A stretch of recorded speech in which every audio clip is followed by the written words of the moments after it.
राष्ट्र में लोग चला रहे क्योंकि हम दुनिया के ऐसे कगार पर खड़े हैं कि जिसमें अभी नहीं तो कभी नहीं, इस प्रकार से हम ये विकास की जो विकास का रास्ता है उस पर चल रहे हैं। इसलिए मैं ऐसा मानता हूं कि 2047 में विकसित महाराष्ट्र और विकसित भारत बनेगा। तो गौ तस्करी को लेके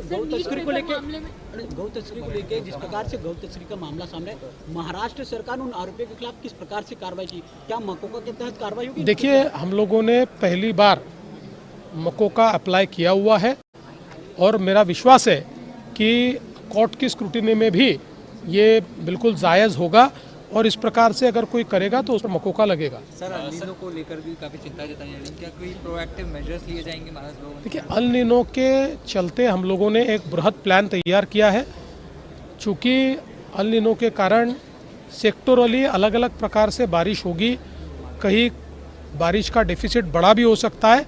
उस दृष्टी से जो एहतियात बरतने चाहिए उसका प्लानिंग हमने किया है। पेट्रोल आणि डिझेल मिळत नाही, त्यामुळे कुठेतरी कोयत तरवारी असेल ह्या बाहेर निघताना दिसतात। मराठवाड्यामध्ये मोठ्या प्रमाणात नाही, मुळामध्ये या संदर्भात सगळ्या जिल्हाधिकाऱ्यांना आपण सूचना दिलेल्या आहेत।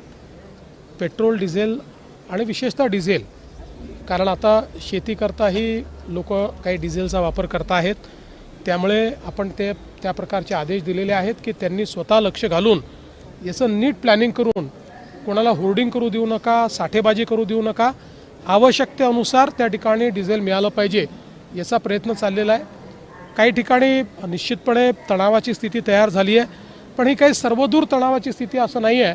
मला वाटतं एखाद दुसऱ्या ठिकाणी एखादा इन्सिडेंट होतो तो जास्त हायलाईट होतोय, पण तोही होऊ नये याकरता प्रयत्न आम्ही करू। आज तुम्ही इमॅजिनेक्स मध्ये या कार्यक्रमामध्ये AI समिट असेल किंवा इतर तंत्रज्ञानाच्या विषयासंदर्भात हा कार्यक्रम आयोजित करण्यात आला, तर तुमची मुलाखत देखील पार पडली आहे, काय सांगा?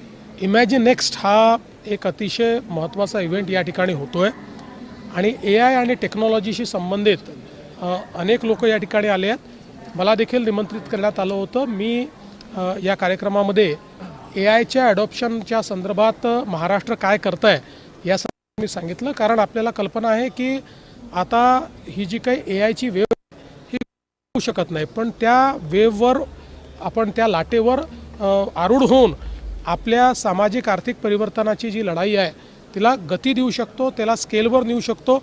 तोच प्रयत्न इंडिया AI मिशनच्या माध्यमातून प्रधानमंत्री करतायत, तोच प्रयत्न महाराष्ट्रात आपण करतोय। त्या प्रयत्नात आपले स्ट्रॅटेजीज काय आहेत हे सांगण्याचा प्रयत्न मी केला।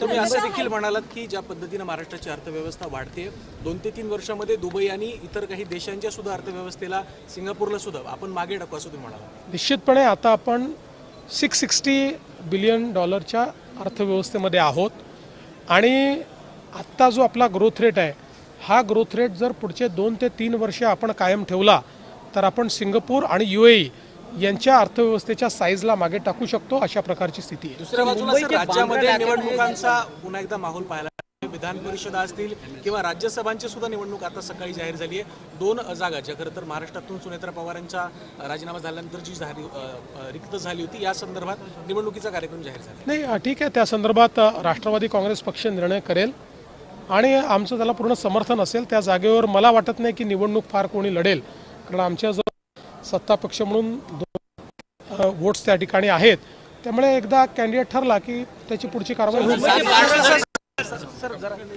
तर मुख्यमंत्री फडणवीस यावेळी बोलत होते। गो तस्करी करणाऱ्यांवर मकोका लावणार असं यावेळी फडणवीस म्हणाले। 2047 पर्यंत विकसित भारत आणि विकसित महाराष्ट्र होणार असं मुख्यमंत्री म्हणाले। दरम्यान पेट्रोल डिझेलची साठेबाजी करू नका, पेट्रोल डिझेलचा पुरवठा सुरळीतपणे केला जाईल असं मुख्यमंत्री फडणवीस म्हणाले।